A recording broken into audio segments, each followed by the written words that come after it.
মহারাজের জয় হোক। কি ব্যাপার প্রহরী, অন্তদন্ত হয়ে সভায় আসার হেতু? মহারাজ, নবাব বাহাদুরের দূত এসেছেন। তিনি মহারাজের সাথে সাক্ষাৎ করতে চান। সাত সকালে কি গেরু? মহারাজ, অত ভাববার কিছু নেই। যা কিছু হবে বুদ্ধি দিয়ে মোকাবিলা করতে হবে। আপনি আগেই অত উতলা হচ্ছেন কেন মহারাজ? গোপাল একদম সঠিক কথা বলেছে। আগে নবাব বাহাদুর কি বার্তা পাঠিয়েছেন, কেন পাঠিয়েছেন, সব জানতে হবে। ঠিকই বলেছ। যাও যাও প্রহরী, নবাব বাহাদুরের দূতকে পাঠিয়ে দাও। যথা আজ্ঞা মহারাজ। সব তো ঠিকই আছে, খাজনা দিয়ে দেওয়া হয়ে গেছে, কোনো বকেয়া কিছু নেই। তাহলে কি এমন ঘটলো যে নবাব বাহাদুর দূত পাঠালেন? একটু পরেই চক্ষু কর্ণের বিবাদ ভঞ্জন হয়ে যাবে। আপনি উতলা হবেন না। ওই তো নবাব বাহাদুরের দূত এসে গেছেন। মহারাজের জয় হোক। বলো বলো দূত, নবাবের কি সংবাদ তুমি আনলে? মহারাজ, নবাব বাহাদুরের খুব মনোকষ্ট। নবাব বাহাদুর চাইছেন আপনার রাজসভায় প্রকৃত বুদ্ধিমান যেন তার কাছে গিয়ে তার সমস্যার সমাধান করেন। এই রাজ্যে আমার মতো বুদ্ধিমান আর কেউ আছে নাকি? আমাকেই তো যেতে হবে। গোপাল, কি ব্যাপার বলো তো? মানে নবাব বাহাদুরের মনোকষ্টের কারণ কি হতে পারে? সেটা তো এখন থেকে বোঝা অসম্ভব মহারাজ। এটা জানবার জন্য তো আমাদের কাউকে ওখানে যেতে হবে। এটাই সুযোগ নবাব বাহাদুরের কাছে আসা। একবার যদি নবাব বাহাদুরের মনোকষ্টের কারণটা জানতে পারি আর তার সমাধান করতে পারি, তাহলে আর আমাকে পায় কে? ঠিক আছে দূত, তুমি এখন বিশ্রাম নাও। আমরা আলোচনা করি, খুব তাড়াতাড়ি আমাদের রাজ্যের প্রকৃত বুদ্ধিমানকে পাঠাবো। আমাকে এখনই ফিরতে হবে মহারাজ, আমাকে আজ্ঞা দিন। ঠিক আছে, আজ্ঞা দিলাম। তুমি সাবধানে মুর্শিদাবাদ যাও। তাহলে কে আমার রাজ্যের প্রতিনিধি হয়ে নবাব বাহাদুরের কাছে যাবে? বিজ্ঞানী, আজ তুমি বল। মহারাজ, বিজ্ঞানী বলার আগে আমি কিছু বলতে চাই। আসলে এই সমস্যাটা কিন্তু খুব জটিল বলেই আমার মনে হয়। এ আর নতুন কি বললেন মন্ত্রী মশাই? জটিল না হলে কি আর দূত পাঠিয়ে সাহায্য চান? আমার মন্ত্রী ওরকম। আসলে সমস্যাটা কিন্তু খুব জটিল বলেই মনে হয়। যেন নতুন কিছু বলছো। বলো বলো, তাড়াতাড়ি বলো, তুমি কি বলতে চাও? আমার মনে হয় আমি মন্ত্রী মশাইয়ের কথার ভাবটা বুঝতে পেরেছি। মহারাজ, মন্ত্রী মশাই এই সমস্যাটা সমাধান করতে চান, কি তাই তো? ওরে বাবা, তুমি তো সাংঘাতিক মানুষ, মনের কথা পট করে জেনে ফেলছো। এটাই তো অভিজ্ঞতা মহারাজ। অভিজ্ঞতাই তো আমাকে পরিপক্ক করে তুলেছে। নেই মন্ত্রী মশাই, আপনি আপনার মনোবাসনা মহারাজকে জানান। হ্যাঁ, ছেড়ে কাশো। হ্যাঁ মহারাজ, আমি আপনার মন্ত্রী। আমি ছাড়া এই সমস্যার সমাধান করার মতো আর কেউ নেই। ঠিক আছে, তবে তাই হোক। কাল তুমি নবাব বাহাদুরের দরবারে চলে যাও আর সমস্যার সমাধান করে চলে এসো। যথাজ্ঞা মহারাজ। আমি অনেক কিছুই করতে যাব, এই অপমানগুলো আমার সব মনে নাই। কাজটা কি ঠিক হলো গোপাল? মন্ত্রী মশাইয়ের বুদ্ধির উপর আমার কোনো কালেই বিশ্বাস ছিল না, আর আজও নেই। মহারাজ, আপনাকে খুব চিন্তাগ্রস্ত দেখছে। কি হয়েছে মহারাজ? একটু অন্যরকম ঝামেলা এসে পড়েছে। কি এমন ঝামেলা যেটা মহারাজকে এতটা চিন্তায় ফেলেছে? নবাব বাহাদুরের দূত এসেছিল। নবাব বাহাদুর বার্তা পাঠিয়েছেন যে তিনি খুব মনোকষ্টে আছেন। মনোকষ্টের হেতু? সেটা উনি কিছু বলেননি, শুধু বলেছেন যে আপনার রাজসভার প্রকৃত বুদ্ধিমানকে পাঠাতে। ব্যাস, আর কি চিন্তা মহারাজ? আপনার কাছে তো গোপাল আছে, পাঠিয়ে দিন গোপালকে। ভেবেছিলাম তো তাই, কিন্তু আমার মন্ত্রীটা সবকিছু একেবারে ঘেঁটে দিল। বুঝেছি, আপনি নবাবের মনোকষ্ট কমানোর জায়গায় আরো বাড়িয়ে দিলেন। তাহলে তো চিন্তার বিষয় আছে। রানীমা, গোপাল দাদা আপনার সাথে দেখা করতে এসেছে। নিন, আপনার মুশকিল আসান এসে গেছে। দেখুন কি বলতে এসেছে আমাদের গোপাল। দাসী পাঠিয়ে দাও। মনটা কিরকম হালকা হয়ে গেল গোপালের আগমনে। রানী, তুমি তো জানো না, গোপালই তো মন্ত্রীকে পাঠাতে বললো। নিশ্চয়ই এর মধ্যে গূঢ় বিষয় আছে। প্রণাম মহারাজ। প্রণাম রানীমা। একটা কথা নিবেদন করার জন্য আপনাদের দুজনের সাথে দেখা করতে এলাম। এই রাতে না দেখা করলে তো আর সময় পাবো না মহারাজ। তার মানে তুমি কি কোথাও যাচ্ছ নাকি? এই আমাকে একটা বিপদের মধ্যে ফেলে তুমি আবার কোথায় যাচ্ছ? কোথায় আর যাবো মহারাজ, ভাবছি অন্যরকম বেশ ধরে মুর্শিদাবাদ যাব। তুমি মুর্শিদাবাদ যাবে? তবে আগে বললে না কেন? মন্ত্রীকে পাঠিয়ে দিলাম। মন্ত্রী মশাই যাক না, উনি ওনার মতো কাজ করবেন আর আমি আমার মতো কাজ করব। আমি একদিকে নবাব বাহাদুরের মনোকষ্টের কারণ জানবার চেষ্টা করব, অন্যদিকে মন্ত্রী মশাই কি করছেন সেটার দিকেও একটু চোখ রাখবো। তুমি কি পরিচয়ে সেখানে যেতে চাও গোপাল? মনোকষ্ট যখন তখন আমি মনোবিজ্ঞানী। নবাব বাহাদুরের মনোকষ্ট জানবো আমি মনোবিজ্ঞানী হয়ে। তুমি জয়ী হয়ে ফিরে এসো গোপাল। এই যে প্রহরী, গোপালকে নিয়ে খাজাঞ্চির কাছে যাও। গোপাল, তুমি খাজাঞ্চির কাছ থেকে রাহা খরচ হিসেবে 100 মোহর নিয়ে নেবে। যথাজ্ঞা মহারাজ। প্রণাম রানীমা।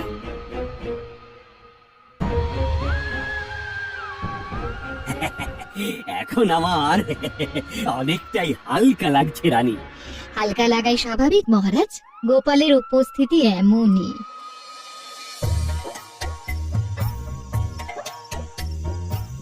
গিন্নি গিন্নি, খুব তাড়াতাড়ি খেতে দিয়ে দাও, কাল খুব ভোর ভোর যেতে হবে বুঝলে।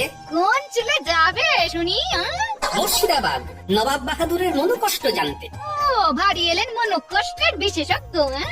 তোমার এই সরল সাদাসিধে বউটার মনে কত কষ্ট কোনদিন জানতে চেয়েছো? তোমার আবার কিসের কষ্ট? হা করতেই তো মুখের কাছে সব চলে আসছে। কি আসছে শুনি? এই তো হাঁ করলাম। এ কি এলো? আরে ওটা তো কথার কথা গিন্নি। আমার কথা হলো কোনো কিছুর অভাব আছে তোমার? তোমার স্বভাবটাই তো এখনো বুঝতে পারলাম না গো, এটাই তো বড় অভাব আমার। বাবা, তুমি তো দেখছি অনেক কথা শিখেছো গিন্নি। কার বউ আমি সেটা দেখবে না? বিয়ে হয়ে আসা থেকে শুধু কথাই শুনে যাচ্ছি, শুধু কথা চচ্চড়ি। যাকে তোমার কথার স্বাদ কাহন শোনার সময় নেই আমার। আমাকে কাল খুব সকালে বেরিয়ে যেতে হবে। আচ্ছা, তুমি কি খেতে দেবে আমায়? আমি আবার কখন বললাম যে খেতে দেবো না? হাত পুড়ে রান্না করেছি, নিজে খাবো বলে হাত মুখটা ধুয়ে এসো, খেতে দিচ্ছি। শুনে আমি খুব কৃতার্থ হলাম। তুমি খাবার পারো, আমি আসছি। কি কথা শুনলাম গো, কি কথা শুনলাম? নবাব বাহাদুরের মনের কষ্ট মেটাতে হবে, যে কিনা নিজের বউয়ের মনটাই বুঝতে পারলো না। বুঝতে পারছি, আমার আর কিচ্ছুটি হবে না। হ্যাঁ, বুঝে গেছি।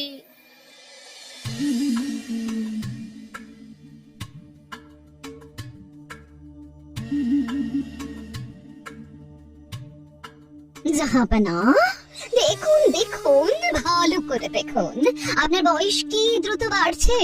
কাল অবধি আপনার দুটো দাড়ি পাকা ছিল, আজ আবার একটা দাড়ি পেকেছে। এর মানে কি বুঝছেন জাহাপনা? এর মানে আর বুঝতে হয় নাকি? আমি খুব দ্রুত বুড়ো হয়ে যাচ্ছি। তোমার কড়া চুল পাকলো বেগম? ওই একটাতেই থেমে আছে জাহাপনা, আমার বয়স থেমে গেছে, আর বাড়বে না। আর আমার বয়স বেড়েই চলেছে। না না, বয়সকে বাড়তে দিলে হবে না। পাকা দাড়িকে এবার কাঁচা করব। ও, কালো রং করে কাচাবেন জাহাপনা? তাতে কি? আমি তো আপনার আয়না, আপনি যতই কাচান আমার কাছে আপনি বুড়ো। আর আমার একটা চুল মোটে সাদা, এক ঢাল কালো চুলের মাঝে, আর আপনার তিনটে দাড়ি পেকেছে। যেভাবে এগোচ্ছে খুব শিগগির আপনার পুরো দাড়ি কালো থেকে সাদা হয়ে যাবে জাহাপনা। আর কাটা ঘায়ে নুনের ছিটে দিও না। যেদিন আমার একটা চুল আপনি পাকা দেখলেন, তখন আমাকে কি বলেছিলেন জাহাপনা? ভুল হয়ে গেছে, গোস্তাকি হয়েছে। সেদিন আমাকে বুড়ি হয়ে গেছে বলে টিপ্পনি করেছিলেন, আর আজ দেখছেন তো আপনার গুনাহের সাজা কেমন ওপরওয়ালা দিচ্ছেন। প্রতিদিন আপনার একটা করে দাড়ি পাকছে জাহাপনা। বেগমের সামনে থেকে আমার চলে যাওয়াই উচিত। আমি চললাম। উজির, আমি খুব দ্রুত বুড়ো হয়ে যাচ্ছি। আমার কি হবে? এ তো ভারী অদ্ভুত ব্যাপার, প্রতিদিন ঠিক একটা করে দাড়ি পাকছে কেন? সেটাই তো বুঝতে পারছি না। কত হাকিম বৈদ্য এলো, কেউ তো কিছুই করতে পারলো না। বুঝলে উজির, এসব গুনাহ পাপ। জাহাপনা, কৃষ্ণনগর থেকে মন্ত্রী মশাই এসেছেন, আপনার সাথে দেখা করতে চান। কৃষ্ণচন্দ্র কি মাথা খারাপ হয়ে গেল? আমি বললাম সবচেয়ে বুদ্ধিমান লোককে পাঠাতে। মহারাজ মনে করেছেন মন্ত্রী মশাই খুব বুদ্ধিমান। পাঠিয়ে দাও। আমার মনোকষ্ট না কমাতে পারলে মন্ত্রীকে কারাগারে নিক্ষেপ করবো। সালাম জাহাপানা, শুনলাম আপনার খুব মনের কষ্ট। তাই কষ্ট লাঘব করতে এলে, তাই তো? দেখি তুমি কেমন আমার কষ্ট লাঘব করতে পারো। আপনার মনের কষ্টটা আমার কাছে বলুন। কিছু বুঝতে পারছো? না তো জাহাপনা। বলি চোখের কি মাথা খেয়েছো? আমার 4টে দাঁড়িয়ে পেকে গেছে, সেটা দেখতে পাচ্ছ না? পাচ্ছি দেখতে পাচ্ছি, পাবো না কেন? কুচকুচে কালো এক রাস দাড়ির মাঝে 4টে ফুটফুটে ফর্সা দাড়ি। ভরসা? মন্ত্রী, তোমাকে তো আর এক মুহূর্ত ভরসা করতে পারছি না। উজির, মন্ত্রীকে কারাগারে নিয়ে যাও, বলে কি না ভরসা দাঁড়ি। আমার অপরাধ নবাব বাহাদুর, আমি তো সাদা দাড়ি বলিনি, বলেছি ফর্সা। উফ, আবার আবার আমার দাড়ি নিয়ে কথা বলছো। উজির, একে কারাগারে নিক্ষেপ করো। প্রহরী, প্রহরী। তখন জাহাপনা, এই মন্ত্রীকে এই কারাগারে বন্দি করে রাখো, নিয়ে যাও। নবাব বাহাদুর, আমি আর ফর্সা বলবো না, এবার থেকে সাদাই বলবো। আসলে দাড়ি তো সাদাই হয়। আবার আমার দাড়ি নিয়ে কথা বলছে। এই প্রহরী, দেরি করো না, নিয়ে যাও।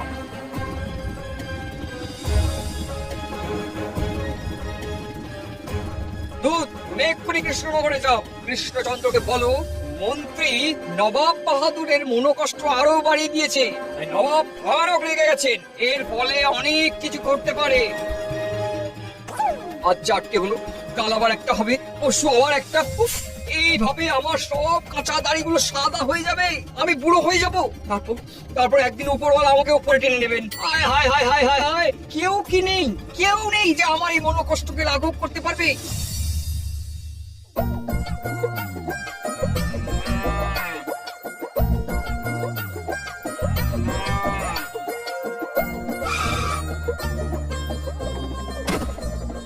এসে গেছি, তাই না গাড়োয়ান?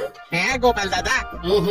এখন আর আমায় গোপাল দাদা বলে ডাকবে না, এইখান থেকে আমায় ক্ষেত্রপাল বলে ডাকবে। আমি এখানে বিশেষ কাজে এসেছি, বুঝলে? ঠিক আছে, তুমি যা বলবে। তুমি এইখানে গাড়িটাকে রাখো, গরুটাকে জল টল দিয়ে খাবার দাও। এখানে কি আমাকে কিছুদিন থাকতে হবে? হ্যাঁ গাড়োয়ান ভাই, এখানে তোমাকে কিছুদিন থাকতে হবে, বুঝলে?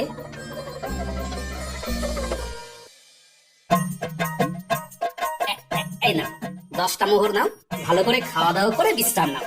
আর কেউ জিজ্ঞেস করলে বলবে এটা ক্ষেত্রপালের গাড়ি, উনি নবাব বাহাদুরের সাথে দেখা করতে গেছে, মনে থাকবে।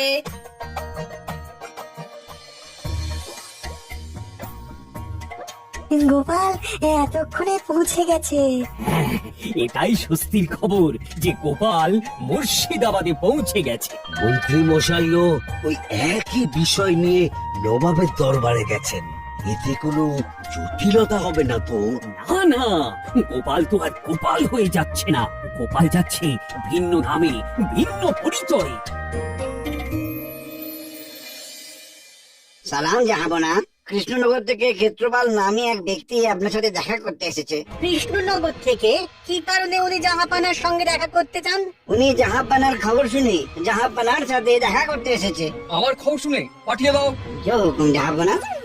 একে আবার কে পাঠালো? শোনো উজির, এরা যদি আমার মনের কষ্ট না কমিয়ে আরো বাড়িয়ে দেয়, তাহলে কিন্তু সোজা শুলে ছড়িয়ে দেবো, এটা এবার জানিয়ে দাও। জয় হুকুম জাহাপানা। জাহাপনার জয় হোক। তুমি কে? আমি ক্ষেত্রপাল, আমি মনোকষ্ট বিশেষজ্ঞ। আপনার মনোকষ্ট আমি লাঘব করতে এসেছি।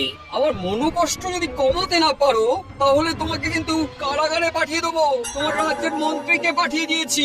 আপনার কষ্ট লাঘব হলে মন্ত্রীকে ছেড়ে দেবেন তো জাহাপনা? আগে আমার কষ্ট লাঘব করো, তারপর সব কথা। এবার বলুন আপনার মনোকষ্টের হেতু। এই দেখো, কি দেখতে পাচ্ছ? ঘন কালো একগুচ্ছ দাড়ির মাঝে মাত্র 4টি পাকা দাড়ি। এটাই আমার মনোকষ্টের কারণ। প্রতিদিন একটি একটি করে দাড়ি পাচ্ছে। প্রতিদিন একটা একটা করে দাড়ি পাচ্ছে, এ তো বড় আশ্চর্যের কথা জাহাপনা। অথচ আমার বেগমের একটা চুল পেকে আছে, একটা থেকে দুটো হয়নি। অথচ আমার প্রতিদিন চুল পেকে যাচ্ছে। এটা কষ্টের নয়? কি গো, বলো, তুমি বলো। এটা তো অবাক কাণ্ড, প্রতিদিন নবাব বাহাদুরের দাড়ি পেকে যাচ্ছে, এরকম তো হয় না। না, একটা কিছু ব্যাপার আছে জাহাপনা, ব্যাপারটা খুব গোলমেলে। এইরকম ভাবে তো দাড়ি পাকে না। তাহলে আমার তো বুক টিপ টিপ করছে। জাহাপনা, এই যে আপনার প্রতিদিন দাড়ি পেকে যাচ্ছে, এটা খুব ভয়ানক কাণ্ড। আপনার খুব কাছের মানুষই এই ব্যাপারে বলতে পারবে জাহাপনা। কাছের মানুষ? এমন কাছের মানুষ যার সাথে আপনার রাত দিন দিন রাত ওঠা বসা, মান অভিমান, রাগ অনুরাগ তার সাথে ভাগ করা, এইরকম কাছের মানুষের সাথে আমার একটু কথা বলা প্রয়োজন জাহাপনা। এইরকম প্রিয়জন তো একমাত্র আমার বেগম। ও ও তুমি তুমি আমার বেগমের সাথে কথা বলতে চাও? বেগম সাহেবা যদি আপনার প্রিয়জন হন তাহলে তার সাথেই আমাকে কথা বলতে হবে। বেশ বেশ বেশ বেশ, তাহলে চলো। আশা করি আজ থেকে আপনার দাড়ি আর পাকবে না জাহাপনা। তুমি হলপ করে বলছো তো? বলেছি তো, আমার উপর বিশ্বাস রাখুন। ঠিক আছে, চলো।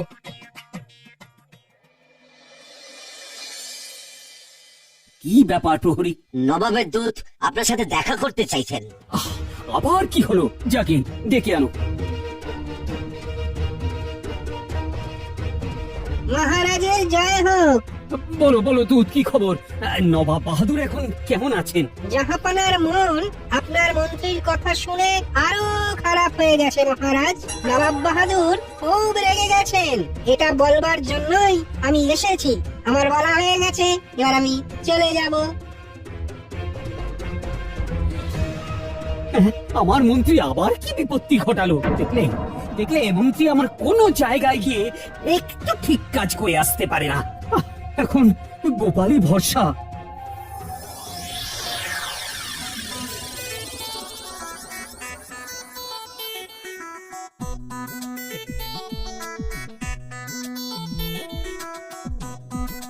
বেগম, কৃষ্ণনগর থেকে একজন মনোকষ্ট বিশেষজ্ঞ এসেছে।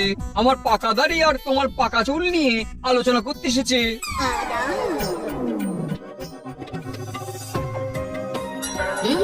আমি যা ভেবেছি তাই। ডান হাতের তর্জনীতে সাদা রং লাগা। ধরে ফেলেছি বেগম সাহেবা। সেরাম বেগম সাহেবা। বেগম, এই ক্ষেত্রপাল যা জিজ্ঞেস করবে ঠিক ঠিক জবাব দিও কিন্তু। ঠিক আছে জাহাপনা, বলো তুমি কি জানতে চাও? জাহাপনার চারটি পাকা দাড়ি রেখে আপনার খুব আনন্দ হচ্ছে, তাই না বেগম সাহেবা? আমার যখন একটা চুল পাকা দেখা গেছিল তখন তোমাদের জাহাপনা ধরাকে একেবারে সরা দেখেছিল। দেখুন এবার কেমন লাগে, সব ওপরওয়ালা সাজা। জাহাপনা, আমি যা বুঝবার বুঝে গেছি। আপনার এই সাদা দাড়ি 1 মাস পরে আবার কালো হয়ে যাবে। তাই নাকি? তুমি সব বুঝে গেছো ক্ষেত্রপাল? বাবা বাবা। হ্যাঁ, আরেকটা কথা মাথায় রাখবেন, ভুলেও এই 1 মাস এই ঘরে রাত্রি বাস করবেন না। আপনি একদম একা একটা ঘরে দরজা বন্ধ করে শুয়ে থাকবেন জাহাপনা। এই লোকটা কিরকম উল্টে পাল্টে দিল। একসঙ্গেই সব সমস্যার সমাধান হয়ে যাবে? হ্যাঁ জাহাপনা, আমি এবার খুলে সব কিছু বলি। হ্যাঁ হ্যাঁ হ্যাঁ, সবকিছু খুলে বলো।